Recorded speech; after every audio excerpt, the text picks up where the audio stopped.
bem-vindos ao nosso evento.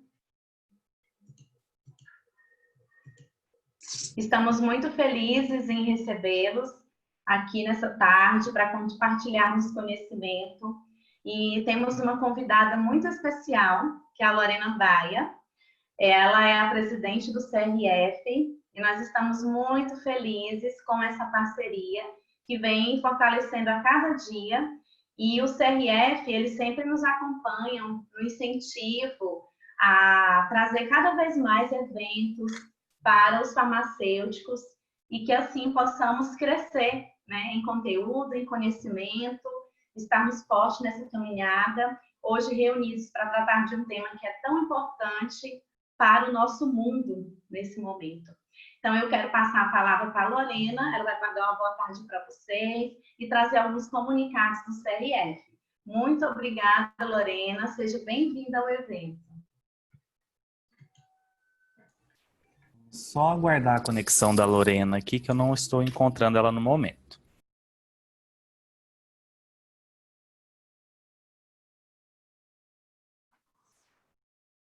Olá, pessoal, boa tarde. É uma satisfação enorme para mim, enquanto presidente do Conselho Regional de Farmácia do Estado de Goiás, iniciar esse evento tão importante de qualificação profissional aos farmacêuticos do nosso estado. Quero parabenizar o IPOG pela iniciativa, por escolher também um palestrante tão qualificado quanto o Dr. Marcelo Polacco. Então, Marcelo Polacco é autor de diversos livros, já esteve aqui em nosso estado ministrando cursos, palestras, e é uma honra muito grande poder recebê-lo novamente aqui, Dr. Marcelo Polacco. Embora a gente esteja distante, eu gosto de falar que o Conselho ele está sempre próximo dos farmacêuticos e sempre junto também dos nossos parceiros. O IPOG é um parceiro nosso através do programa Mais Ensino, então o IPOG oferece preços diferenciados para os farmacêuticos que são inscritos no Conselho. É uma instituição, né, que trabalha com muita seriedade, que tem trazido cada vez mais conhecimento aos farmacêuticos e também outros profissionais do estado de Goiás. E nessa perspectiva, a gente vem hoje com um tema super importante, que é falar dos tratamentos, né, farmacológicos voltados à Covid-19.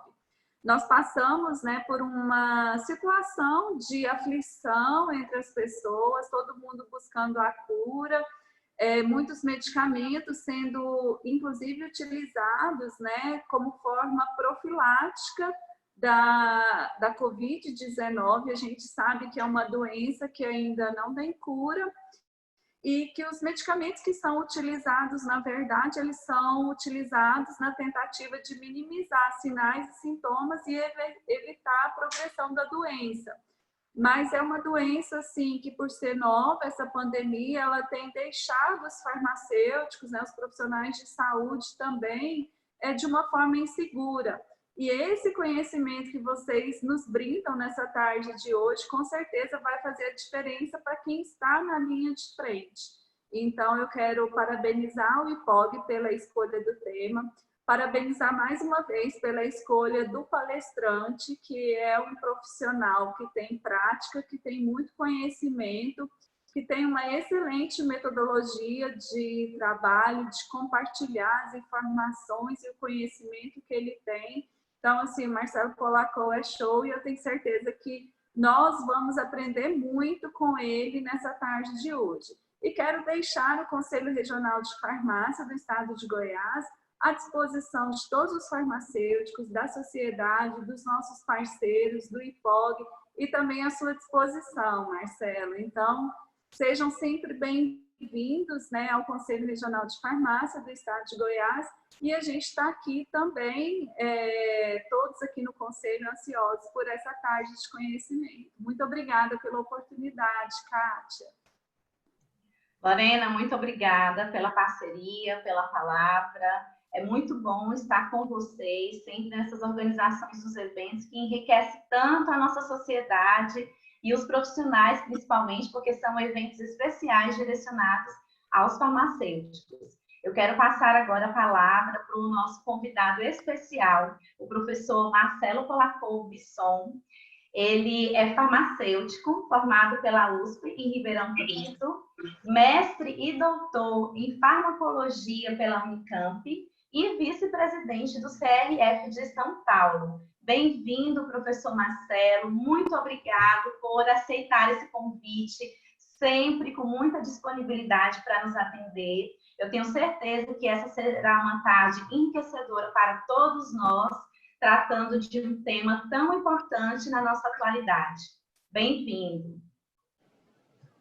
Obrigado, Kátia. Gostaria de, em primeiro lugar, agradecer a presidente do CRF de Goiás, a doutora Lorena Bahia, que é uma grande amiga, além de colega de profissão, é uma pessoa que eu admiro bastante, nos conhecemos já há muitos anos, né?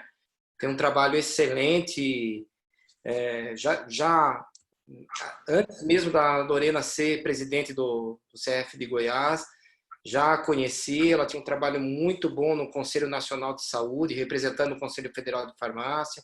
Foi nessa oportunidade que nós nos conhecemos e esse trabalho de longa duração, é uma grande colaboradora, não para a farmácia goiana, mas para a farmácia brasileira, com certeza.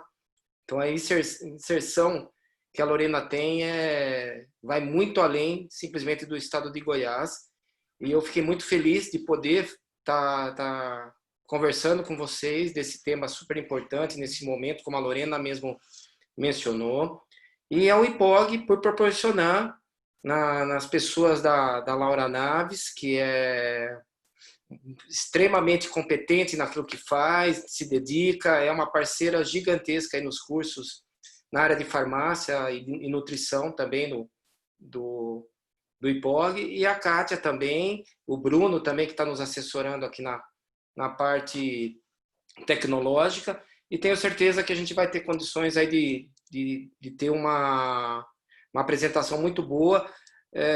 Eu acredito que em cerca de 40, 50 minutos de apresentação, e depois nós vamos abrir para perguntas e respostas aí para vocês. Eu acredito que a gente vai ter esse tempo, e estou observando aqui, nós já estamos com mais de 120 pessoas na sala, então esse evento já é um tremendo sucesso. Parabéns a todos os envolvidos. Eu sei que para a gente chegar nesse ponto é muito trabalho, seja do CRF de Goiás, do IPOG, para nós estarmos aqui nesse momento. Eu vou iniciar o meu compartilhamento de tela. Eu trouxe uma apresentação para vocês e eu tomei o cuidado de estar trazendo dados extremamente recentes, né, que eu levantei. Inclusive, as atualizações são de hoje. Eu tomei o cuidado de dados estatísticos relacionados ao tratamento ser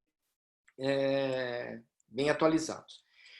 Então, o tema da nossa palestra é estratégias farmacológicas para o tratamento da Covid-19, que evidência temos, né? Então, é muito importante, sempre que nós vamos falar de qualquer tema na área de saúde, é importante levantar qual é o embasamento científico para falar daquele tema, e principalmente nesse momento que nós estamos vivenciando, não só no Brasil, no mundo todo. Acho que isso é uma grande preocupação da Organização Mundial da Saúde, da Organização Pan-Americana, o próprio Ministério da Saúde também, relacionado às fake news, notícias falsas, soluções milagrosas aí. E eu começo essa minha apresentação, né, ao primeiro slide, já falando para vocês que, infelizmente, né, se a gente espera que exista um tratamento definitivo, um tratamento que resolva 100% o problema da Covid, infelizmente ainda nós não temos. Então, o que nós temos são evidências de trabalhos publicados que demonstram que é possível dar o suporte à vida e melhorar a sobrevida dos pacientes, e que o maior número de pacientes consiga superar essa doença que é tão grave. Então, a importância do tema, né? Só para contextualizar, a chamada doença do coronavírus 2019, que recebeu a sigla em inglês de Covid-19. Ela é causada por um vírus, o SARS-CoV-2, e representa um desafio sem precedentes para identificar medicamentos eficazes para prevenção e tratamento. Até o presente momento, ainda nós não temos um tratamento preventivo e um tratamento curativo ainda definitivo, embora as pesquisas estão bem avançadas aí até o presente momento.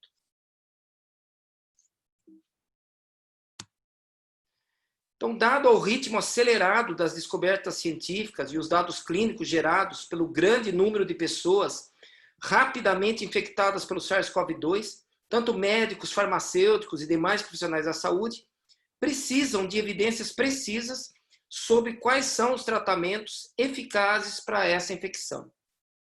Então, nós temos ainda muito que descobrir e o que avançar nesse contexto da patologia. A pandemia global da Covid-19, ela foi identificada pela primeira vez em dezembro de 2019, em Wuhan, e já se espalhou por todo o mundo, né? Nós não temos praticamente nenhum país que tenha saído ileso dessa pandemia.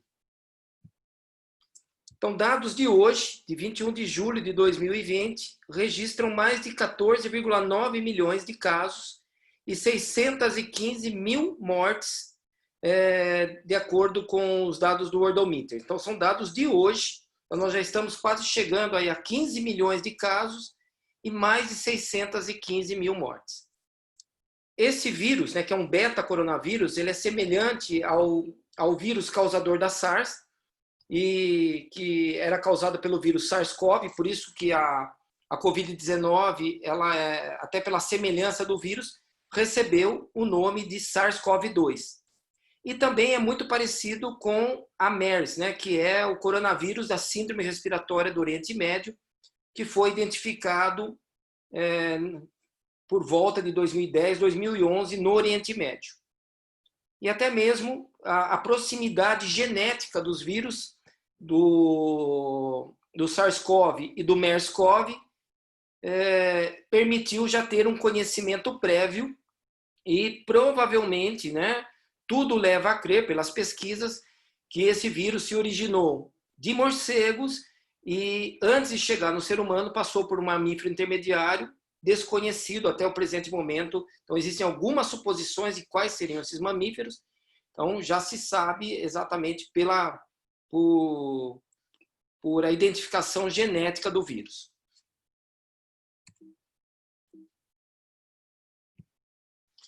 O genoma viral do SARS-CoV-2 foi rapidamente sequenciado para permitir testes de diagnóstico, rastreamento epidemiológico e também desenvolvimento de medidas preventivas e estratégias terapêuticas. Então, esse rastreamento foi muito importante, né, para nós estarmos identificando o que seria possível e provável em termos de tratamento.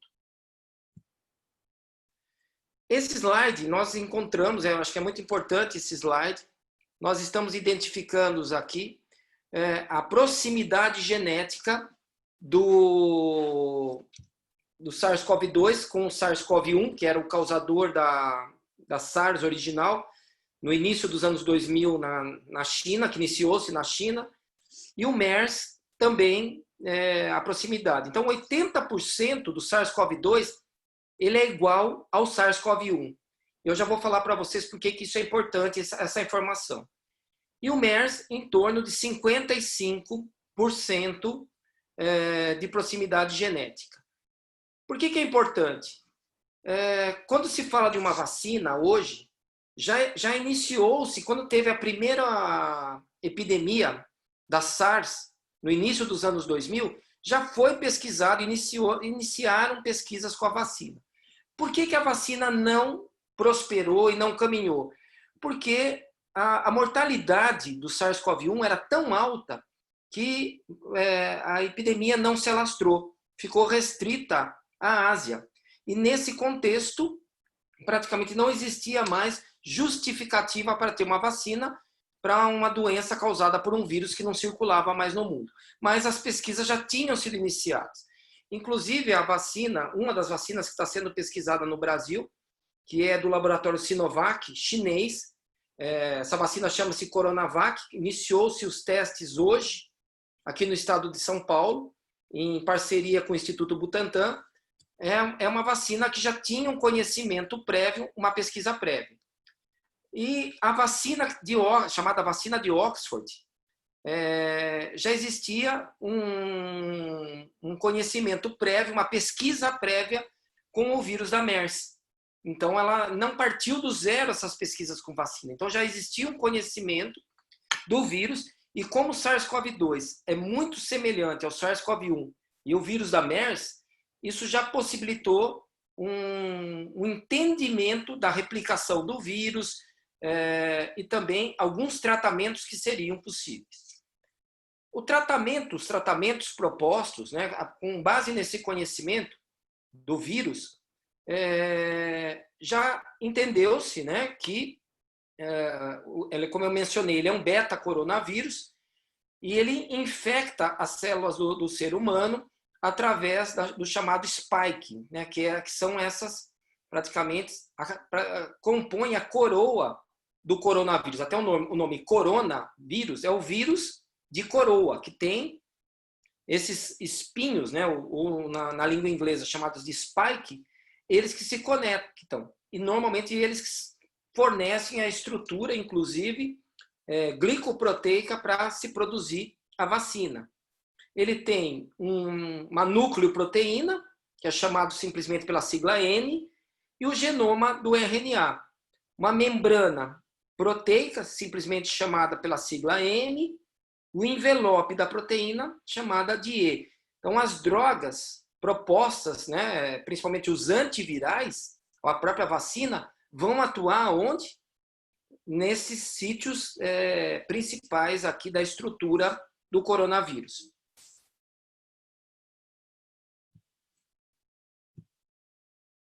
Atualmente, não há evidências conclusivas, nenhum estudo clínico randomizado conclusivo de que qualquer terapia potencial melhore os resultados em pacientes com suspeita ou confirmação de Covid-19. Ou seja, a doença, nós estamos chegando perto de 7 meses de circulação do vírus do SARS-CoV-2. E até o presente momento não existe um ensaio, um estudo clínico que fala, não, isso é definitivo, isso realmente cura, isso realmente trata, isso realmente melhora. Então, por quê? É uma doença que nós estamos ainda aprendendo. Não há dados de ensaios clínicos que apoiem qualquer terapia profilática. Embora circularam muitos vídeos pela internet ou artigos que não são científicos, falando, olha, se você tomar a droga A, a droga B, a droga C, ela vai prevenir, ela previne o contágio. Isso é mentira, não tem nenhum tratamento, nenhum estudo, e eu vou demonstrar isso para vocês daqui a pouco.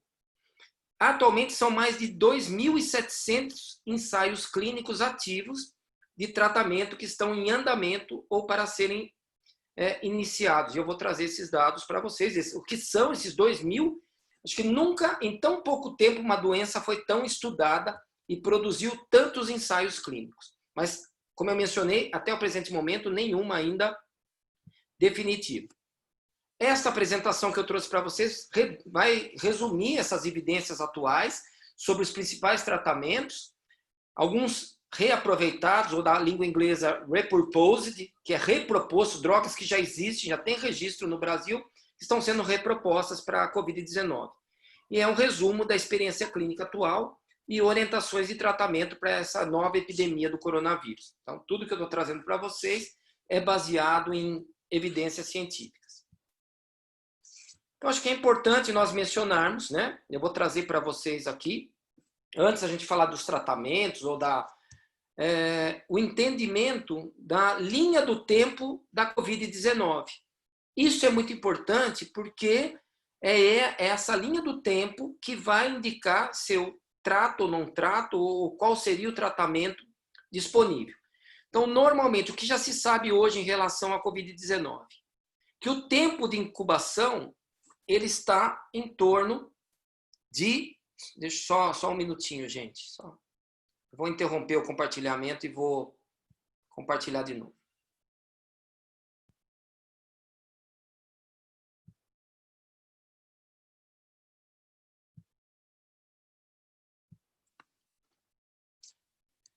Continuando.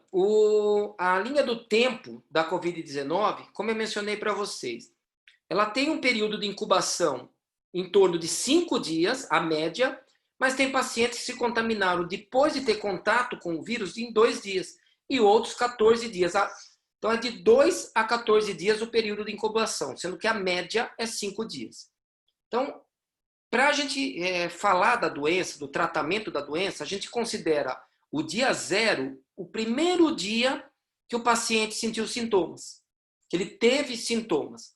Só lembrando que grande parte dos pacientes não vão ter, que vão se infectar com o SARS-CoV-2, vão passar por toda a doença sem ter um único sintoma. E vão saber apenas que estão com a doença ou tiveram a doença quando fizerem um teste sorológico, que tem presença de anticorpos. Então, a maioria não tem sintomas, mas aqueles que têm sintomas, normalmente, vai acontecer a partir de 5 dias do contágio. Até o 7º dia, normalmente, esses pacientes que têm sintomas, eles são sintomas leves, normalmente incluem febre, tosse seca e cansaço, um certo desconforto no corpo. E alguns pacientes vão passar pela doença como um todo, 7 dias, 10 dias, 14 dias, que é mais ou menos o tempo médio, sem ter um único agravamento. Vão ter sintomas, mas sem ter agravamento. E vão fazer o teste de presença do vírus, que é um teste RT-PCR, e provavelmente não vai ter mais o vírus. Vão fazer um teste sorológico, provavelmente vai acusar imunoglobulina G, que é o IgG, e ele está considerado curado, restabelecido. Mas só que alguns pacientes, cerca de 15% dos pacientes que têm sintomas, por volta do 7º dia, vão precisar ser internados. E desses 15%, né, que precisam de internação, dos pacientes que têm sintomas, 10% vão passar pelo período de internação, 7 dias, 10 dias, internado, com sintomas que pioraram. E entre esses sintomas, normalmente é caracterizado pela falta de ar, uma diminuição da oxigenação, mas eles não vão ter um agravamento que necessite de unidade de terapia intensiva. Aqueles pacientes que precisam de unidade de terapia intensiva são cerca de 4% dos pacientes que têm sintomas. Então, apenas 4% dos sintomáticos acabam precisando de uma UTI, e nesse caso eles vão desenvolver a chamada síndrome da deficiência respiratória aguda, que é caracterizada pela também chamada tempestade de citocinas, ou síndrome da liberação de citocinas, CRS no inglês, que é caracterizado por um aumento da produção de citocinas inflamatórias, entre elas interleucina 1, A2, A6, A7, o GCSF, o interferon gama, a proteína indutível 10, o MCP, o MIP1-alfa, o TNF-alfa e a ferritina. Então, apenas, como eu mencionei, 4% dos pacientes vão ter esse perfil de piora do quadro. Por que isso acontece? Isso é algo que está sendo estudado pelos geneticistas, pesquisadores, imunologistas, infectologistas, virologistas que estão estudando por que esses pacientes, o que se sabe hoje, que a maior parte dos pacientes que têm essa piora, precisam de unidade de terapia intensiva, vão precisar de uma intubação, são pacientes que têm acima de 60 anos de idade, têm comorbidades como hipertensão, diabetes, obesidade, ou essas doenças também de maneira combinada, mas ainda tem muito que precisa ser descoberto. Então, nesses pacientes que vão precisar de intubação, infelizmente, o índice de mortalidade é muito alto. Em torno de 40% a 50% do paciente que piora e precisa de unidade de terapia intensiva, de intubação, acabam indo a óbito. o grande desafio é diminuir essa mortalidade. E aí eu vou trazer algumas informações que são muito úteis, né, e baseadas em evidências científicas, que melhoram essa mortalidade. Então, nós estamos, se nós percebermos, do começo da doença até hoje, né, do início da pandemia, lá na China, em final de dezembro, começo de janeiro de 2020 até hoje, o índice de mortalidade nas UTIs tem diminuído bastante, porque se conhece melhor o perfil da doença.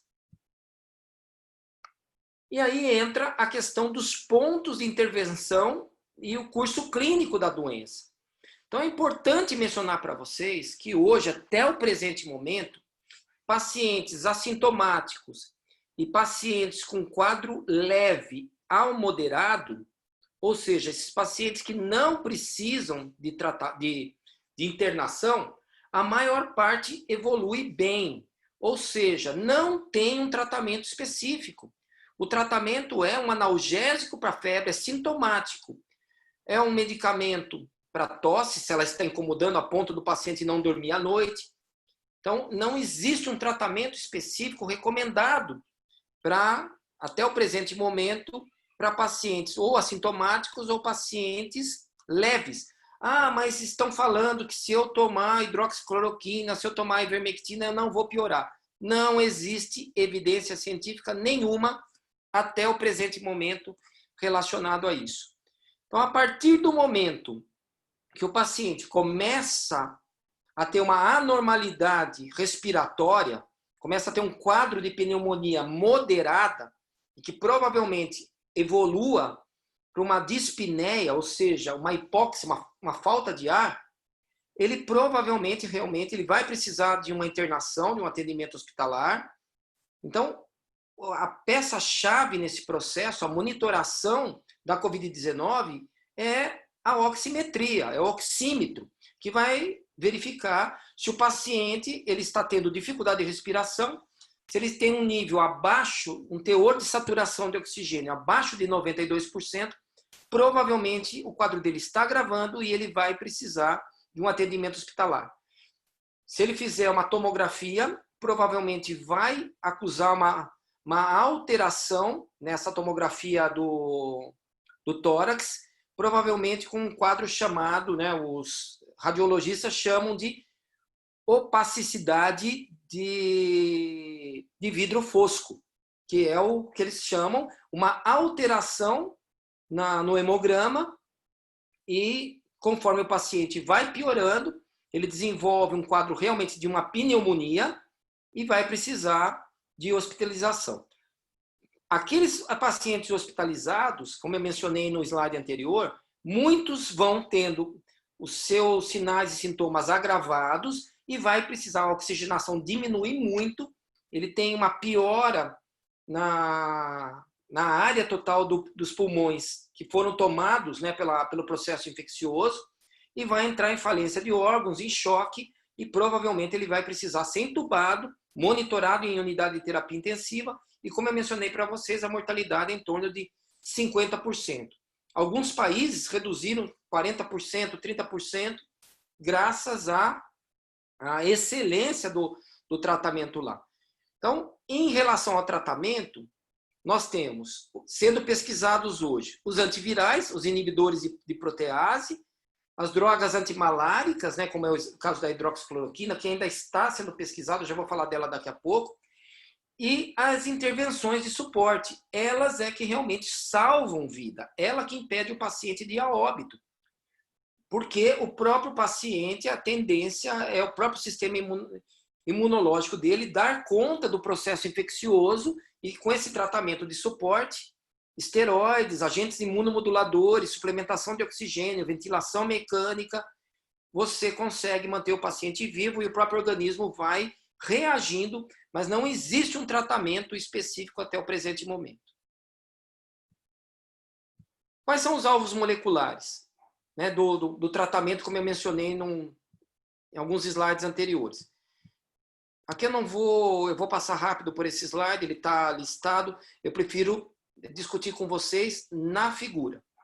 O que nós temos aqui?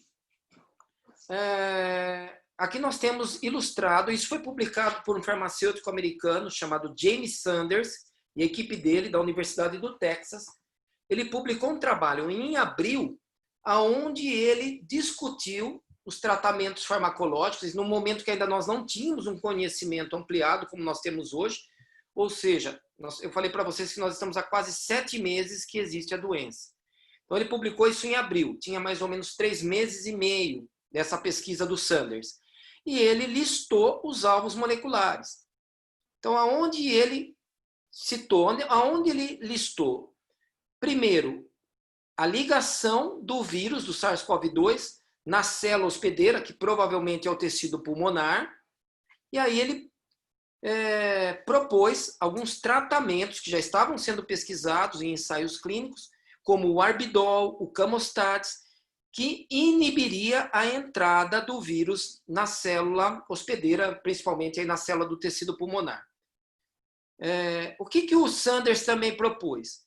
Que provavelmente a hidroxicloroquina teria uma atuação nesse processo de fusão da membrana, que o vírus precisa se fundir na membrana celular, e inibiria a entrada do vírus na célula. Isso não foi confirmado até o presente momento em vivo, apenas in vitro. Até os estudos, eu vou comentar um pouquinho desses estudos publicados recentemente, que não dão suporte a essas teorias. Mas o Sanders não tinha essas informações na época. Ele propôs também o uso do lopinavir, darunavir, que eram inibidores de 3-quimiotripsina protease, como medicamentos antivirais que poderiam diminuir a replicação do vírus. A ribavirina, o remdesivir, o favipiravir, que inibiria a polimerase dependente de RNA. Aqui nós temos as evidências mostraram para nós que o remdesivir tem estudos que demonstrou que ele diminuiu a mortalidade em UTI. E é uma droga antiviral. As outras, ainda nós não temos nenhum estudo conclusivo de sobrevida, seja a ribavirina, o favipiravir. O que realmente tem salvado a vida dos pacientes internados, principalmente, é a modulação do processo inflamatório e o processo de hipercoagulação e de formação de microtrombos causado pelo processo inflamatório. E aí ele propôs, já em abril desse ano, drogas moduladoras do processo inflamatório, como o tocilizumab, o sarilumab, que são antagonistas de interleucina 6. E esses estudos ainda estão em andamento, também não são conclusivos, mas já tem estudos, alguns publicados, que o tocilizumab, que é uma droga registrada no Brasil, na Europa, nos Estados Unidos, para artrite reumatoide, como um imunomodulador, que teria algum benefício na Covid-19, principalmente em pacientes graves que estão apresentando essa síndrome de liberação maciça de citocinas, ou simplesmente chamado de tempestade de citocinas. Então, aqui são alguns sítios moleculares que ele propôs, e eu vou comentar daqui a pouquinho, um pouquinho mais sobre o que realmente nós temos de evidência hoje do que funciona e do que não funciona. Aqui nós temos a imunomodulação. Então, hoje, realmente, o que se sabe e o que ajuda, o que tem ajudado a salvar vidas é o processo de imunomodulação. Os antivirais, como eu mencionei para vocês, apenas o remdesivir tem um estudo que tem um embasamento maior. Agora, outros antivirais, como lopinavir, ritonavir, ainda carecem de maior comprovação científica. Se fala muito também no soro de pacientes convalescentes, ainda nós não temos, existe indicativo de que funciona, mas também os testes estão sendo realizados. O interferon, que é uma substância moduladora do processo inflamatório, também teria alguma utilidade, principalmente o interferon gama, os moduladores, mas principalmente as drogas que atuariam na modulação da liberação, da síndrome de liberação de citocinas, como o ruxolitinib, o canakinumab, e outras drogas, né, anticitocinas, que ajudariam a diminuir essa mortalidade. Então, existem vários estudos ainda em andamento, mas praticamente nenhum ainda totalmente conclusivo. São estudos ainda provisórios até o presente momento. O Sanders, lá em abril, como eu mencionei ele tem um papel histórico aí como farmacêutico, até em termos de proposição. Ele montou uma tabela e ele colocou as drogas que estavam sendo pesquisadas, qual era o alvo molecular, a dose que seria administrado, as contraindicações, a toxicidade, as interações medicamentosas, droga-droga, e o uso em populações especiais, como gestantes, crianças, idosos, se teria alguma restrição. Eu trouxe esse quadro que o Sanders trouxe apenas para ilustrar para vocês, porque hoje já está defasado e eu trouxe evidências mais atuais aí, mas ele tem um contexto, ele foi o primeiro, vamos dizer, farmacêutico a propor uma organização do que se tinha até aquele presente momento. Então, agora sim, eu vou trazer para vocês as evidências científicas com data atualizados até hoje, 21 de julho de 2020, sobre a Covid-19. Então, eu consultei hoje a clinicaltrials.gov, que é uma plataforma que lista todos os estudos clínicos que estão sendo realizados no mundo com Covid-19. Então, dados de hoje, tem 2.700 estudos em andamento. Destes 2.700, apenas 228 estão completos. Ou seja, menos de 10% terminou.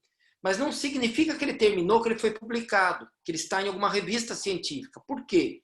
Às vezes ele foi conduzido, os dados não foram significativos, a metodologia científica pode ser questionada. Então, não significa desses 228 que eles se transformaram em papers, artigos científicos. Então, a dificuldade que grande parte desses estudos, sem randomização, sem controle, sem ser duplo cego, e muitos foram submetidos à publicação e não foram revisados por outros cientistas. Alguns chegaram a ser publicados e até retirados, como alguns, teve um estudo que isso foi, acho que todo mundo teve acesso, questionando a hidroxicloroquina, que não tinha utilidade, e depois a metodologia não era validada, a própria revista teve que se retratar e tirar a publicação. Então, hoje é um problema seríssimo que nós estamos vivendo no mundo todo em relação à qualidade dessas evidências científicas. Só para vocês terem ideia, né? Esses trabalhos científicos publicados, daqueles clinical trials, os que foram publicados, eu trouxe aqui uma pesquisa que eu fiz hoje, eu atualizei hoje, né? Então, em primeiro lugar, eu pesquisei o termo COVID no PubMed, né, que é uma plataforma de trabalhos científicos. Então, acho que nunca em tão pouco tempo um assunto foi tão estudado. Nós temos 32 mil trabalhos científicos sobre COVID. Então, uma doença que não existia até final de 2019 e hoje tem 32 mil trabalhos publicados. Quando eu coloco a palavra COVID mais tratamento, eu refino minha busca, de 32 mil caiu para 11 mil trabalhos publicados, até hoje. E quando eu coloco tratamento farmacológico de COVID, então de 11 mil caiu o quê? Para 770 trabalhos apenas. Mas não significa que esses trabalhos foram positivos ou foram negativos. Cada trabalho, muitas vezes, ele só cita. É uma carta de um pesquisador para uma revista e foi publicado. Então, desses 772 trabalhos publicados, então, inclusive, ele lista por ordem de importância. Olha o trabalho número 1 que ele listou, quando eu coloco tratamento farmacológico de COVID. É o trabalho do Sanders, publicado em 13 de abril, só que ele escreveu esse trabalho em março. Ou seja, era o conhecimento que ele tinha, mas é o trabalho considerado número 1 em buscas. É o mais acessado com as palavras tratamento farmacológico de COVID. Então, provavelmente daqui a 10 anos a gente vai estar falando de COVID, eu vou estar dando uma aula, eu vou citar o trabalho do Sanders. Por quê? Tem o contexto histórico dele pesquisar, dele pensar em alvos moleculares. Então, todos os farmacologistas que vão dar uma aula de farmacologia na Covid, provavelmente vai citar o trabalho do Sanders. Migrando um pouquinho em relação ao tempo, né? A linha do tempo e do espaço. A SHP, que seria o equivalente à SBRAF aqui no Brasil, que é a Sociedade Americana de Farmacêuticos Hospitalares em Sistemas de Saúde, ela vem atualizando praticamente a cada 2 ou 3 dias conteúdo relativo aos tratamentos da Covid-19 baseados o quê? Em evidências científicas. Então, ela divide em 3 grandes grupos, na mesma linha que o Sanders propôs lá em abril. Então, ele divide em agentes antivirais, agentes de suporte e outros. O que são outros? Que você não tem uma categoria. Então, só vamos dar uma percorrida aqui, vamos dar uma olhadinha. Antivirais, baloxavir, favipiravir, olha a hidroxicloroquina que ele cita, né? Depois eu vou entrar online nesse site aqui com vocês, eu vou interromper o compartilhamento do slide e vou para a internet e nós vamos avaliar online a atualização da SHP em relação a essas drogas. Vocês estão vendo aqui, a última atualização dessa tabela é 16 de julho de 2020. Então, ela foi publicada quinta-feira da semana passada, a atualização. Aonde vocês enxergam aqui, updated, que foi atualizado em relação à última. Então, por exemplo, a hidroxicloroquina foi atualizada, remdesivir, atualizada.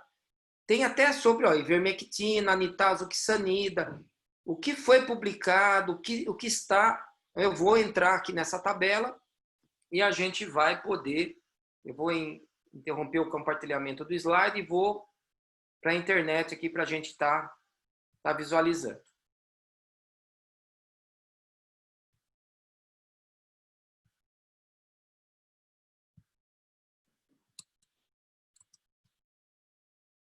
Então, aqui eu estou online, olha, no site da SHP, essa tabela. Depois, quem tiver interesse, eu vou passar meu contato para vocês, eu passo o link para vocês.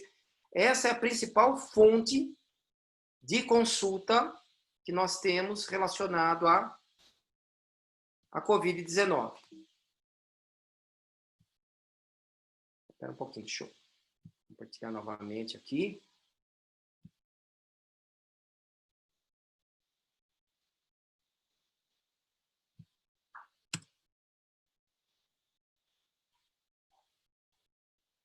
Sabe, tá online, se atualizou. Aquilo que eu mostrei para vocês, olha, continua a mesma tela, porque eu dei um print na tela, né, 16 de julho.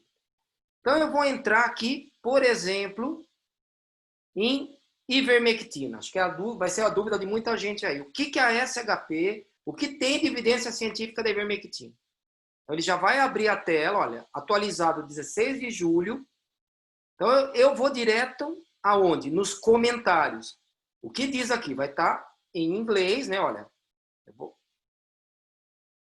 não há dados que suportem o uso no tratamento da Covid-19. Então, quando eu vou olhar a racionalidade do uso, por que se fala de usar a ivermectina? Porque foi feito um estudo in vitro por pesquisadores da Austrália que demonstrou que ela teria atividade na replicação viral. Agora, a dosagem utilizada in vitro, ela seria cerca de 20 vezes a dose que a gente usa em humanos. Ou seja, se eu for extrapolar a dose in vitro para usar em humanos, essa dose levaria a óbito ser humano. Então, não é possível utilizar nessa dosagem. Então, as pessoas que estão indicando ivermectina na dosagem de 6 miligramas ao dia, por 3 dias, por 5 dias, não vai fazer nem cócega no vírus. E outra coisa, não tem estudo científico que corrobore essa utilização. Não funciona, não tem. Então, o paciente vai estar submetido aos riscos da ivermectina. Então, essas pessoas que gravam vídeo, postam vídeo, não, eu uso, ou eu me curei tomando, não é o medicamento que curou. É o curso natural da doença. A maior parte das pessoas evolui ou assintomática ou com sintoma leve. Ou mesmo dentre aqueles que internam, 10% dos que vão precisar de internação não é medicamento, não é ivermectina, não é hidroxicloroquina, ele vai evoluir para a cura normalmente. O próprio organismo está reagindo ao processo infeccioso.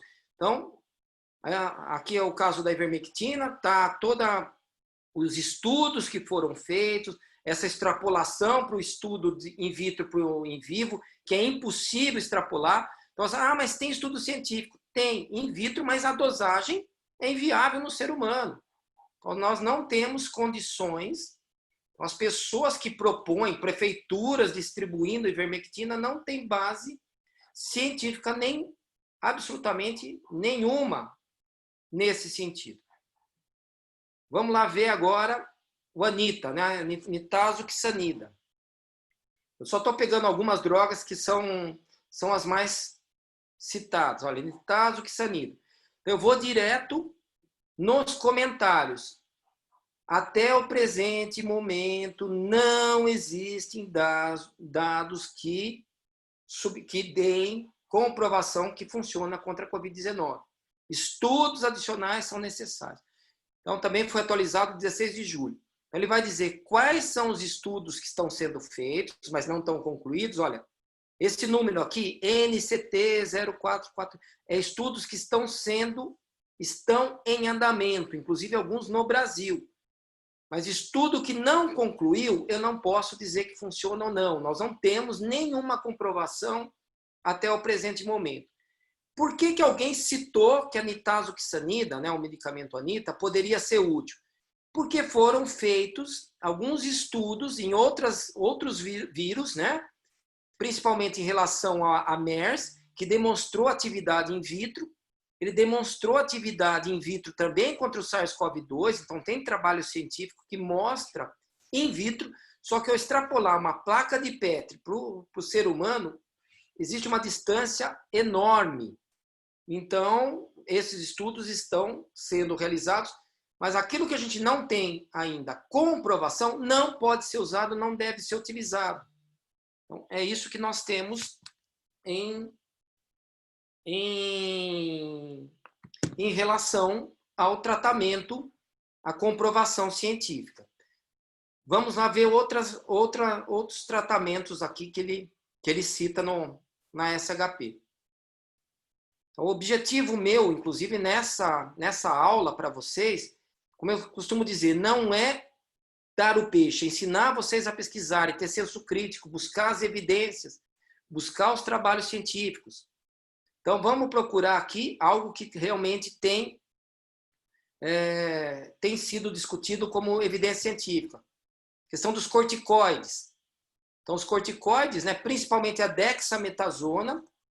Então, os dados em relação a corticoides, eles têm recomendado o uso, né? Existem trabalhos científicos, existe um trabalho chamado Recovery Trial.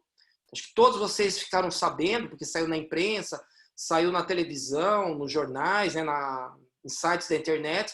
O Recovery Trial é um estudo desenvolvido pela Universidade de Oxford, que estudou a dexametasona. E realmente ele chegou à conclusão que diminuiu a mortalidade, a dose de 6 miligramas por 10 dias em pacientes que estavam intubados ou precisavam de oxigênio. Então, a grande maioria dos pacientes que usaram a dexametasona, eles conseguiram sobreviver em relação àqueles que não tomaram a dexametasona. Então, esse dado é extremamente importante. Então, hoje, se vocês perguntarem, corticoide tem evidência? Tem evidência de uso. Por isso, hoje é praticamente impossível um intensivista, se o paciente com Covid-19 agravou, precisou de UTI, não use, porque essa evidência ela é o que a gente chama de evidência robusta. É um estudo feito com mais de 3.000 pacientes na Inglaterra, é um estudo que foi controlado, randomizado, então com uma base científica enorme.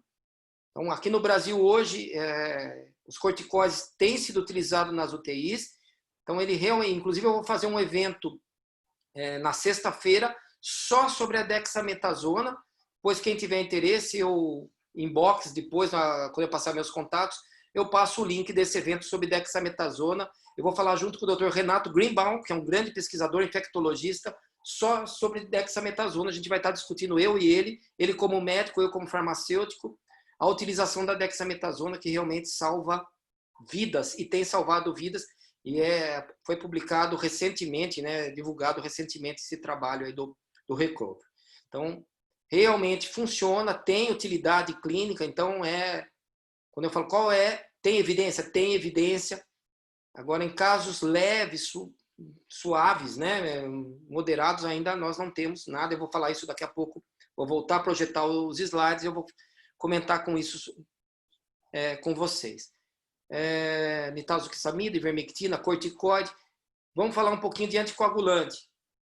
Então, anticoagulante, seja heparinas, heparinas de baixo peso molecular, também os estudos científicos, olhando que tem vários trabalhos, cada NCT que vocês estão vendo aqui, ó, NCT 04, é um estudo clínico em andamento.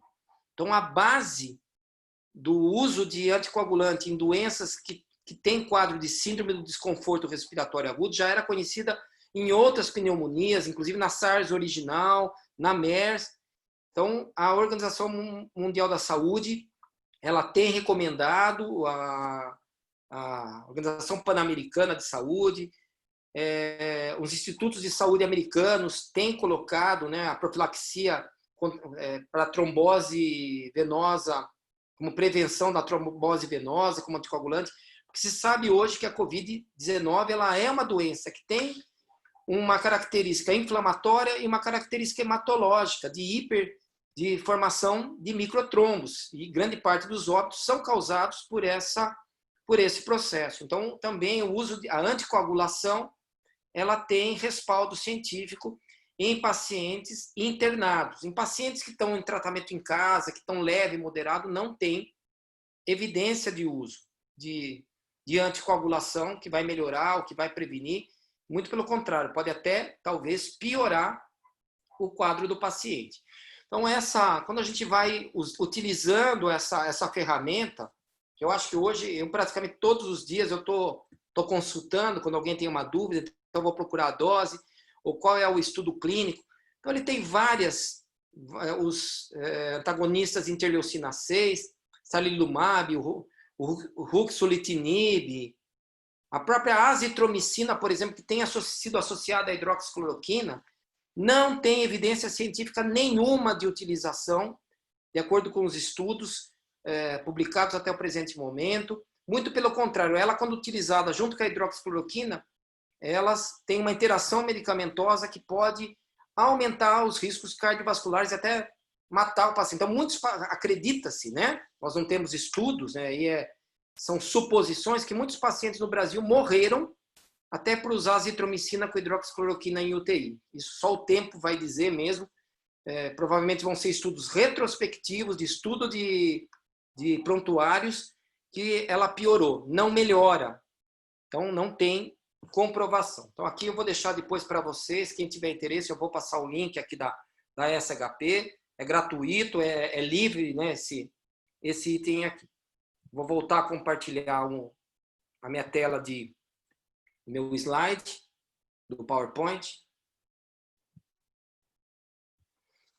Então, vamos lá. Então, aqui nós já vimos, né, essas evidências científicas. Então, hoje, se alguém pergunta, favipiravir funciona? Eu vou responder com base na evidência científica. Remdesivir, qual é a racionalidade de uso, qual é o estudo científico que comprova? Então, não há espaço fora da evidência e da ciência para tratamento da Covid-19. Agora vamos falar um pouquinho para o uso de medicamentos para a Covid no Brasil.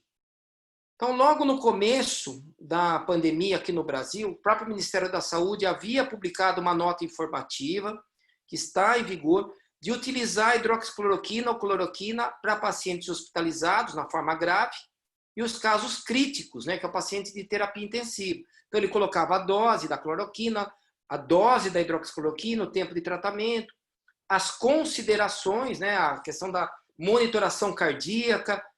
E é importante que o Ministério, naquela ocasião, quando ele entre aspas, liberou o uso de hidroxicloroquina, ele o fez baseado nas evidências até aquele presente momento, que é março, abril, a epidemia estava começando, os casos estavam começando a aumentar no Brasil. E ele colocava muito que o uso tinha que ser hospitalar, porque é impossível você monitorar a função cardíaca para um paciente em casa. Então, paciente que está com um quadro leve ou moderado, como que eu vou fazer? Eu vou manter um eletrocardiograma lá, vou fazer todo dia, vou mandar um técnico de saúde na casa dele. Por isso que não tinha respaldo, inclusive, para uso. Hoje, países como o próprio Estados Unidos, a Europa, abandonaram a hidroxicloroquina e a cloroquina por falta de evidência, e nem no tratamento hospitalar, quanto mais no tratamento em casa. Então, algumas prefeituras continuam montando seus kits COVID, colocando ivermectina, colocando hidroxicloroquina, azitromicina, sem evidência absolutamente nenhuma, muito pelo contrário. Existem alguns indicativos que até o índice de mortalidade aumenta com essas drogas. Se vocês entrarem nas evidências lá da hidroxicloroquina do ASHP, vocês vão encontrar já algumas evidências mostrando até o aumento de mortalidade. Além de não fazer o efeito, ele pode aumentar a mortalidade dos pacientes. No dia 17, ou seja, sexta-feira da semana passada, de julho, a Sociedade Brasileira de Infectologia ele fez um informe atualizado, né? Então, elaborado em 17 de julho, quinta-feira da semana passada, aonde ele coloca, né, do momento difícil que a gente está colocando, com o objetivo de orientar as entidades médicas, entidades públicas, privadas, eles colocam que todos os pacientes recebam um diagnóstico adequado, tratamento eficaz e seguro. O que eles consideram um tratamento eficaz e seguro? Oxigênio-terapia, dexametasona e anticoagulante profilático nos pacientes hospitalizados. Só isso. E que não recebam medicamentos que não tenham eficácia. Por exemplo, hidroxicloroquina, azitromicina, nitazoxanida, remdesivir. Não tem evidência. Os trabalhos não são conclusivos.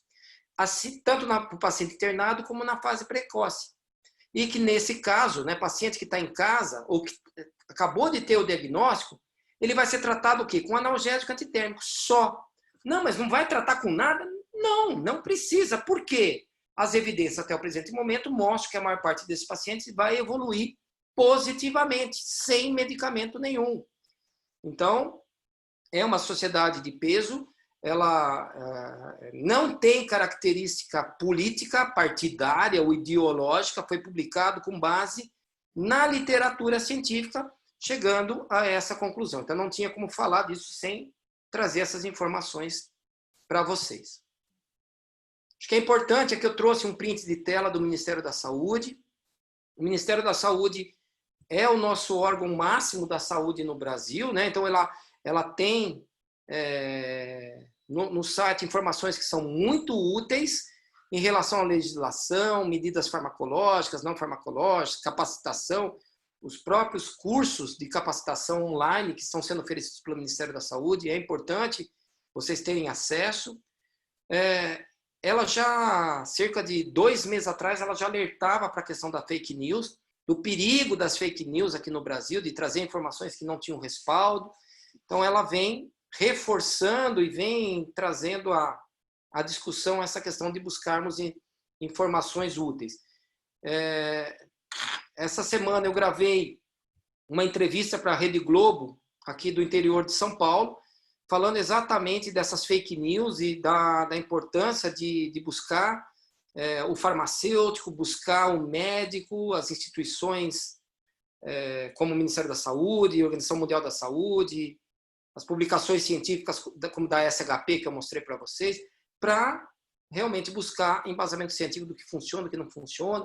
Então, aquela história de fazer gargarejo com limão, usar mel, ou usar própolis, tudo isso, alimentos, né, alguns tipos de chá, que não tem absolutamente fundamentação de uso nenhuma, de prevenção, de cura, praticamente nenhum. Então, é sempre importante. Isso é um grande desafio que nós temos hoje para a Covid no Brasil. A principal dificuldade não é nem o acesso ao medicamento, o acesso ao tratamento, ao leito hospitalar. É a desinformação, é a medicalização de maneira irracional. Isso realmente é um risco para nós. Nós temos um tempinho para eu tirar as dúvidas de vocês. Eu só, rapidamente, eu vou falar os cursos que eu coordeno no IPOG. Então, nós temos hoje cursos que são na modalidade remota, online. O professor ele fica ao vivo, juntamente com os alunos. São cursos de 12 meses. O aluno já concluindo o curso, ele já sai com o título de especialista, que é reconhecido pelo MEC. E nós temos, na área de interesse farmacêutica, 3 cursos principais: o de atenção farmacêutica e farmácia clínica, o de farmácia oncológica e farmácia hospitalar, e também o de nutrição clínica, estética, esportiva e prescrição de fitoterápicos.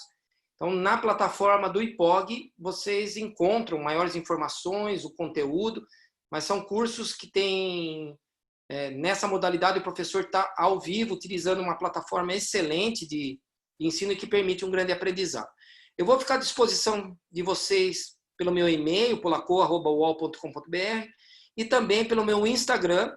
Se vocês quiserem mandar direct para mim, o meu perfil do Instagram ele é aberto, então é só colocar lá em seguir. Eu tenho um canal do YouTube também, que é Marcelo Polacco, YouTube/Marcelo Polacco, que é o meu sobrenome, e lá vocês encontram vários vídeos, videoaulas disponíveis para consulta. Então eu estou à disposição de vocês, inclusive para passar materiais aí de estudo.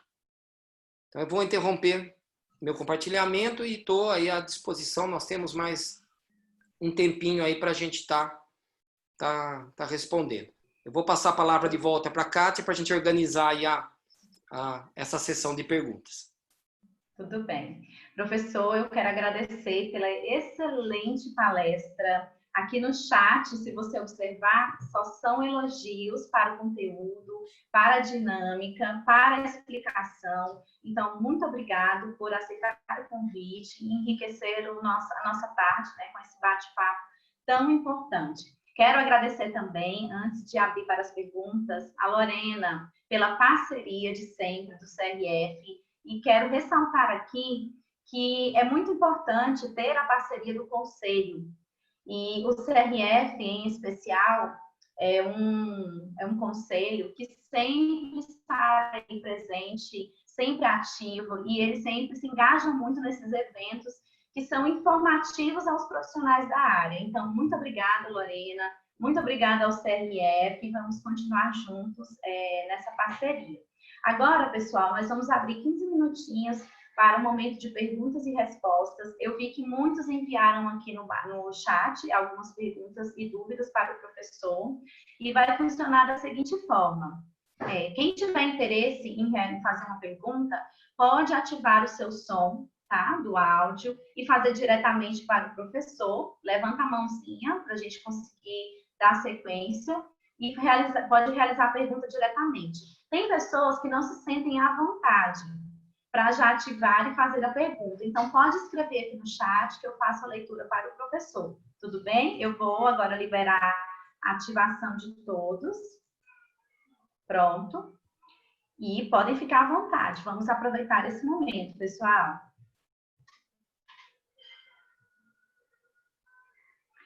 Eu vou ler aqui uma pergunta, professor, que fizeram aqui no início, tá? Deixa eu procurar. Tinham colocado.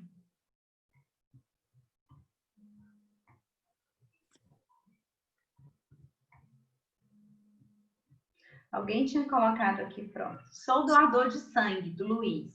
E quando fui marcar minha consulta, a médica falou que caso eu estivesse com a confirmação do coronavírus, aguardar 30 dias para poder doar sangue. Achei isso estranho. É normal?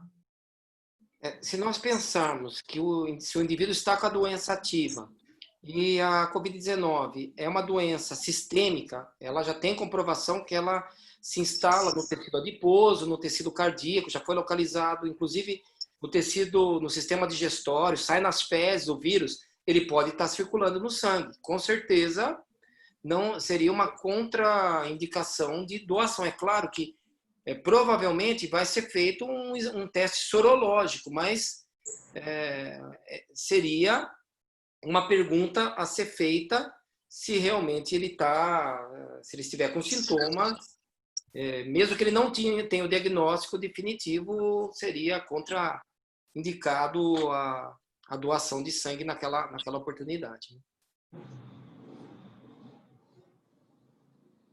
Certo, professor. Temos mais uma pergunta. Muitos médicos liberam os pacientes para voltar ao trabalho em 14 dias sem realizar nenhum teste. Até onde isso é correto? Olha, não é correto. Na verdade, não é correto, né? Você teria que ter a ausência de sintomas por 14 dias tem sido uma das ferramentas que os médicos utilizam. Mas eu já discuti com vários infectologistas esse assunto, com especialistas, virologistas. O ideal, realmente, a alta do paciente seria a ausência, o RT-PCR negativo e a presença de imunoglobulina G no sangue do paciente e a ausência da imunoglobulina M, que demonstraria que a doença está ativa. Então, mas o médico, entre aspas, né, ele tem essa autonomia de dar alta para o paciente. Então, eu já vi casos dele dar alta nesse formato de 14 dias, mas o ideal era repetir o exame, e aí sim ele... só que nós estamos vivendo num quadro pandêmico, muitas vezes não tem nem exame para fazer para paciente sintomático, quanto mais para pacientes no final. Então, eles estão usando a média mundial que o paciente não estaria apto à volta ao trabalho. Por isso que a recomendação é, quando o paciente volta a trabalhar, mesmo que ele esteja, entre aspas, curado, com alta médica, que ele continue usando máscara, continue utilizando o álcool gel, que ele pode continuar transmitindo eventualmente a doença. Você consegue me ouvir, professor? Sim, estou ouvindo. Então, meu nome é Marcelo, sou ex-aluno do professor Luiz Carlos Cunha, seu colega também, né? Sim. E o que meu interesse é o seguinte: se você tem acesso aos dados toxicológicos desse uso desenfreado que está tendo de ivermectina, se, por exemplo, aumentou a parte de sinais neurológicos, alguma coisa assim? Marcelo, sua pergunta é excelente. Eu acho que no Brasil, a gente carece muito de dados de farmacovigilância. Infelizmente, nós não temos um sistema estruturado. Teoricamente, as farmácias deveriam ser o lugar, até pela Lei 13.021 de 2014, ela obriga toda a farmácia a ter farmacovigilância estabelecida. Nós deveríamos estar aptos a estar coletando esses dados. Com certeza, hoje nós não temos esses dados. Eu falo talvez no futuro nós tenhamos condições de retrospectivamente analisar esse perfil, os pacientes, mas eu acredito que tem assim dados, a gente tenha casos de intoxicação neurológica. Acho que a sua linha de pensamento aí na área toxicológica realmente é fundamental. O professor Luiz Carlos, ele é um grande toxicologista aí da Federal de Goiás, meu amigo pessoal. Ele fez o doutorado dele em São Paulo, então nós tivemos contato nessa época. E com certeza daria uma tese de mestrado, de doutorado, aí, até um pós-doutorado, só de levantar esses dados. Eu acho que isso é um campo de pesquisa importante aí de se analisar. Professor, mais uma pergunta da Alzira. No período de incubação, é possível transmitir o coronavírus? Sim, é possível. Vamos dizer que o paciente está, como eu falei, varia de 2 a 14 dias o período de incubação, a média é 5 dias. Ele transmite a doença. Ele está com o vírus, ele tem o vírus. Então, é claro que assim, o que os estudos têm demonstrado até o presente momento, se eu comparar um paciente sintomático com um assintomático, qual transmite mais? Normalmente é o sintomático, porque ele está tossindo, ele está com uma quantidade de vírus, a carga viral, que a gente costuma dizer, é maior. Então, a possibilidade de transmissão é maior. Mas, até o presente momento, nós não temos nenhum estudo conclusivo dizendo que paciente assintomático não transmite. Seria maravilhoso que fosse assim.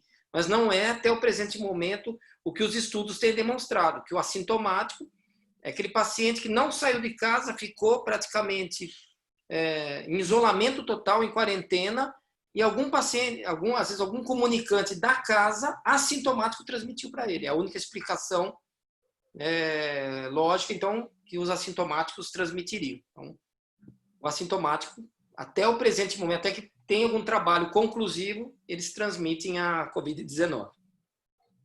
Obrigada, professor. Pergunta do Júlio César. Gostaria de saber do Marcelo se ele tem percebido uma maior adesão da área médica quanto às evidências científicas. Olha, eu posso dizer para vocês assim, que tem médicos e médicos. Existem farmacêuticos e farmacêuticos, né, que acabam atuando de maneira, muitas vezes, sem embasamento científico. Eu acho que é importante mencionar que o Conselho Federal de Medicina aqui no Brasil, ele deu autonomia para o médico para a prescrição. Só que isso no meu ponto de vista, né, como farmacêutico, professor universitário, até membro de conselho, que eu sou vice-presidente do CRF aqui de São Paulo, eu acho que é uma carta branca para os médicos, né? Então, aquilo que não tem evidência, pode prescrever de tudo. Eu acho que se um paciente acabar indo a óbito e o familiar quiser processar, provavelmente vai ter alguma sanção. Mas eles, infelizmente, muitos inclusive produziram vídeos que viralizaram no WhatsApp ou na internet com informações totalmente infundadas, sem evidência nenhuma. Por isso que eu busco eu sigo muitos médicos nas redes sociais ou na mídia em geral, mas eu já sei quais são aqueles que eu realmente dá para confiar e aqueles que não têm confiabilidade. Recentemente, inclusive, eu encaminhei uma denúncia de uma médica, chegou uma prescrição de uma médica de Sergipe, e eu encaminhei a denúncia para o Conselho de Medicina lá, porque era um absurdo farmacológico aquela prescrição, que eu tive conhecimento, chegou numa farmácia em São Paulo, e eu tomei a liberdade de encaminhar para avaliação. Não é que eu estava julgando essa médica, quem vai julgar é o Conselho de Medicina, no caso do estado dela, Sergipe. Mas não tinha base científica nenhuma e aquilo realmente era passível de denúncia. Eu não sei o que eles vão fazer, se vão engavetar, vão processá-la, aí já não é problema nosso, né? Aí é o sistema Conselho Federal de Medicina Regional de Medicina. Obrigada, professor. Vamos realizar só mais 2 perguntas, porque recebemos muitas. Eu queria fazer uma pergunta, posso fazer? Sim, Natânia, com certeza, fique à vontade. Eu vi o Marcelo fazendo a pergunta, meu nome é Natânia, eu também sou farmacêutica, sou doutoranda e o professor Luiz Carlos também é meu co-orientador. E eu queria fazer uma pergunta para o professor Marcelo a respeito, eu até vi que uma colega também colocou aqui no chat, falando a respeito de pessoas que moram juntas e acontecem de não se infectar. Eu até li alguns trabalhos a respeito de imunidade cruzada e gostaria que ele falasse um pouquinho a respeito, porque eu tive um caso dentro de casa mesmo, meu pai veio a óbito em decorrência da Covid, minha mãe também positivou, e eu fiz 2 testes de PCR em datas diferentes e realmente o meu deu não detectado nos 2. Então, eu queria entender um pouquinho o que pode acontecer. A sua pergunta é excelente. Eu acho que isso é uma grande questão, né? Os infectologistas já estão reconhecendo isso, vários já, inclusive em entrevista na própria televisão, em jornais, né? A imunidade não é apenas a imunidade advinda de anticorpos. A imunidade celular, principalmente pelos linfócitos T, elas explicam muitas. Então, se eu vou fazer o teste sorológico, ele não vai ter imunoglobulina. Mas entra nesse caso que você falou, a família inteira teve, às vezes o pai, a mãe, o irmão, a avó, todo mundo teve menos aquela pessoa. E ela não dá positivo no PCR, não tem imunoglobulina G. A explicação, provavelmente, é a imunidade celular, o linfócito T. Porque o que acontece? A SARS original, apesar dela não ter espalhado pelo mundo, pelo planeta, como a Covid-19, ela circulou. A MERS, a mesma coisa. E outros coronavírus que causam gripe comum, inclusive resfriado, o coronavírus os beta-coronavírus, né, eles não causam só a Covid-19, causam outras doenças. Então, essas viroses circularam e a proximidade genética pode ser grande. E esse indivíduo pode ter contato com o coronavírus de um animal, por exemplo, do cão, do gato, que não causa uma doença no humano, mas ele teve contato com aquele vírus e produziu uma imunidade celular através de linfócito T. Então, isso ainda são especulações, nós não temos ainda a comprovação, mas é uma das possíveis explicações, porque algumas pessoas vão ter contato com o vírus, às vezes até profissionais da saúde, que teve um contato com pacientes com alta carga viral e não se contaminam. Então, essa é a possível explicação, é a imunidade, aí entra no que você citou, que é a imunidade cruzada. Ele teve contato com outro vírus parecido, desenvolveu ou anticorpos ou imunidade celular, aquilo ficou gravado, ficou na memória, né? E quando o organismo teve contato com o vírus, o organismo já reconheceu aquele vírus e já começou a produzir esses linfócitos T em quantidade suficiente. Então, a boa e velha imunologia aí trazendo respostas para nós, né? Acabou sendo interessante a gente falar isso, né? Até em relação à sua pergunta. A imunologia, a hematologia, a própria farmacologia passaram a ser extremamente importante nesse momento para entender como que o vírus ele se comporta no organismo, as respostas imunológicas, a resposta celular para buscar. Então, tem muita coisa ainda para ser publicado, para ser desvendado. Eu acho que, eu falei, é campo de estudo para 5, 10, 15 anos. Aí, acho que nunca aprendemos tanto com uma doença como agora, né, nos tempos modernos. No entanto, que nós estamos à beira de ter vacinas promissoras aí. Nunca. A vacina mais rápida pesquisada anteriormente foi da cachumba, que demorou 4 anos para ela ser lançada. Então, você ter uma vacina em 1 ano é algo que nunca foi visto na farmacologia moderna, na ciência moderna. Tal é a velocidade de pesquisa nessa área. Kátia, está me ouvindo? Estou. Oi, John, estou te ouvindo. Pode.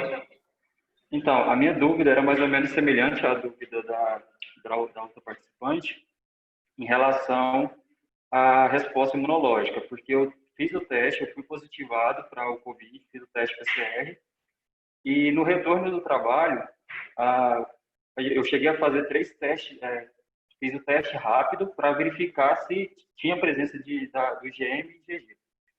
E nessa situação eu fiz de 3 fabricantes diferentes de teste, mesmo a gente sabendo da possibilidade de falso positivo e falso negativo dos testes rápidos. E para os 3 testes de marcas diferentes, eu tive o resultado negativo, tanto para IgM quanto para IgG. Aí entra mais ou menos nessa questão da pergunta dela e da sua explicação sobre a imunidade celular. Pode acontecer de, mesmo sendo positivo para o Covid especificamente, eu ter uma resposta celular e não ter a produção de imunoglobulina? É possível. Então, assim, o que se avalia é que existem pacientes, inclusive, que depois normalmente o IgM, né, que é o primeiro anticorpo produzido, ele dura, em média, do 7º ao 14º dia, alguns casos até 21. Já vi pacientes com 28 dias com IgM ainda alto. Então, assim, os próprios imunologistas não conseguem, muitas vezes, com conhecimento até o presente momento, explicar. Por que tem, como no seu caso, pacientes que dão IgG negativo, não tem. Nossa, então quer dizer que eu não desenvolvi imunidade? Não, porque não é só a imunidade, e às vezes a metodologia não está detectável, mas se o seu corpo tiver contato de novo com o vírus, essa história da reinfecção, a explicação até o presente momento, é que muitos pacientes, não é que ele se reinfectou, talvez ele nunca deixou de ter o vírus circulando ou em algum tecido de depósito, por exemplo, como tecido adiposo. Então, já se sabe que é um dos reservatórios dele e, de repente, o vírus fica lá 30 dias. Nas fezes, ele já tem estudos demonstrando que o organismo que teve contato com o vírus, durante 60 dias ele continua eliminando o vírus, ou seja, o vírus não deixou de circular. E por algum motivo, talvez o paciente se reinfecta, mas não é uma nova infecção. Mas tudo isso que eu estou falando para vocês são especulações, nós não temos nada ainda definitivo. Se eu falar, o professor Marcelo falou, eu estou falando com base no que nós conhecemos até o presente momento e no entendimento de especialistas na área. Eu, por exemplo, diariamente estou lendo, estou me atualizando, lendo, como eu fiz inclusive para a aula de hoje, buscar as últimas evidências disponíveis, para não falar bobagem para vocês ou trazer alguma informação desatualizada. Mas ainda é uma doença que vai gerar ainda muito o que falar, inclusive coisas talvez que nós fizemos que talvez não tenha. Poxa, eu fiz isso e não teve comprovação. De repente, a circulação era dessa maneira ou de outra maneira, não era. Então, de repente, fechou a academia de ginástica não transmite tanto ou transmite. Então, e essas respostas, o tempo vai dizer. Se existe imunidade de rebanho, se não existe imunidade de rebanho, se transmite pelo ar realmente, se pega andando na rua, tudo isso o tempo vai trazer essas respostas definitivas para nós. Professor, posso fazer uma pergunta? Pois não.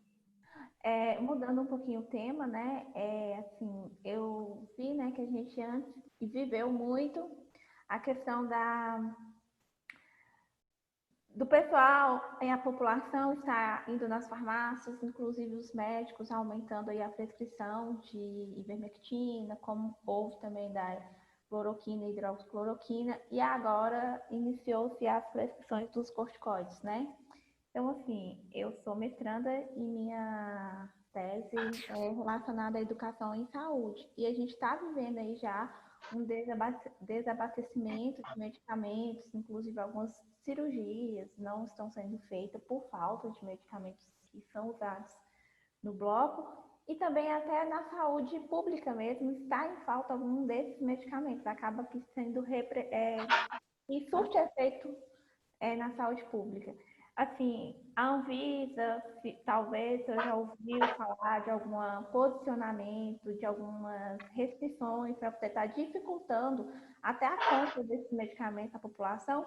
Vejo porque, assim, participo aí de grupos de WhatsApp e aí a gente vê lá o pessoal, kit Covid, já comprei ali meu ivermectina, comprei minha dexametasona, igual agora que já está tendo o estudo da Dexa, né? Já estou vendo pessoas já comprando para usar como forma de se proteger. E às vezes nem é assim, né? Então eu acho que assim, há algum trabalho já feito sobre isso em relação à Anvisa para poder estar a gente ter um mercado tão desabastecido? Olha, Suliane, eu vou assim, falar um pouquinho do que meu entendimento em relação a isso que você perguntou. Você falou da dexametasona. O que o estudo de Oxford encontrou? Que só melhorou a sobrevida em pacientes que estavam internados, entubados ou em suporte de oxigênio. Não estava entubado, mas estava recebendo suporte de oxigênio. Os outros, não houve, nessa pesquisa com 3.000 pacientes, não houve melhora nem piora, não serviu para nada. Apenas você entrou com um medicamento, um risco a mais para o paciente de uma droga a mais. E nós, né, como farmacêuticos, a gente tem um entendimento que eu estou submetendo um paciente a um uso irracional de uma droga que não tem justificativa. Em relação à Anvisa tomar providências, de verdade, eu entendo que deveria ser mais rigorosa. A ivermectina, nesse momento, deveria ser considerada portaria 344. Está sendo vendida como água. Mas aí também eu coloco assim, é um medicamento tarjado. Os farmacêuticos deveriam não dispensar, o mínimo, não dispensar sem receita. Já com receita já é complicado. Acho que o farmacêutico deveria ter o direito de orientar o paciente. Nós fomos questionados em Minas Gerais, em Tocantins, porque o conselho recomendou que se fizesse um termo de livre, esclarecido, e o Ministério Público veio em cima da gente, como farmacêutico, que nós estamos interferindo na conduta médica, para você ver como o nosso país é complicado. Então, eu acho que a Anvisa deveria, sim, limitar. O Conselho Federal de Medicina deveria ser mais rigoroso. O Conselho Federal de Farmácia, eu acho que tomou a providência de nos respaldar em dispensar medicamentos sem evidência, que criou o chamado ato farmacêutico, da gente se respaldar, de criar um termo o paciente assinar. Eu achei perfeito o que o Conselho Federal fez. E é o que nós estamos orientando. Eu, como farmacêutico, professor, diretor do CRF de São Paulo, tenho dado esse respaldo, orientado. E a população em geral, tenho gravado vídeos, dado entrevistas para televisão, para canais da UOL, por exemplo, falando para as pessoas não se automedicarem, para buscar orientação. O difícil é quando o farmacêutico ele não se baseia também, vai falar e vai defender o uso de ivermectina, vai defender o uso de hidroxicloroquina sem embasamento científico. Então, isso é o mais preocupante. Mas eu acho que a sua linha de pesquisa é fantástica, educação em saúde. O farmacêutico precisa ser mais educador em saúde do que qualquer coisa nesse momento, né? Se eu não posso falar não para uma dispensação, mas eu posso orientar. Eu, particularmente, eu já consegui demover muitos pacientes que receberam a prescrição oferecer a eles a possibilidade de não tomar o medicamento. Mesmo que falasse, não, você está interferindo na conduta médica. Na verdade, eu coloquei meu ponto de vista. Então, de não utilizar o medicamento por não ter respaldo científico. Professor, muito obrigada pela lição. Assim, nós vamos encerrar, pessoal, para as perguntas, porque é um assunto de interesse de todos. E nós tivemos muitas perguntas. Infelizmente, o tempo não vai dar para responder nem a metade, mas eu tenho certeza que tudo que foi explanado aqui já ajudou muito, já foi de grande importância para todos nós. Professor, obrigado pela participação, obrigado pela excelente palestra. Obrigada, Laura, pela excelente organização, o apoio do Bruno. E aos participantes que deixaram o nome aqui, conforme a orientação no chat, todos receberão o certificado. Então, pessoal, muito obrigada pela participação, pela interação de vocês, que foi muito importante para enriquecer ainda mais este evento. Até a próxima, em nome do IPOG, eu quero agradecer a presença de todos vocês e estamos sem disposição, tá bom? Um abraço, quem quiser já pode deixando a sala. Obrigado, gente. Obrigado pela atenção, obrigado pela presença. Laura, Kátia, Bruno e a Lorena Bahia pela oportunidade de estar junto aí com o Conselho Regional de Farmácia do Estado de Goiás. Obrigado.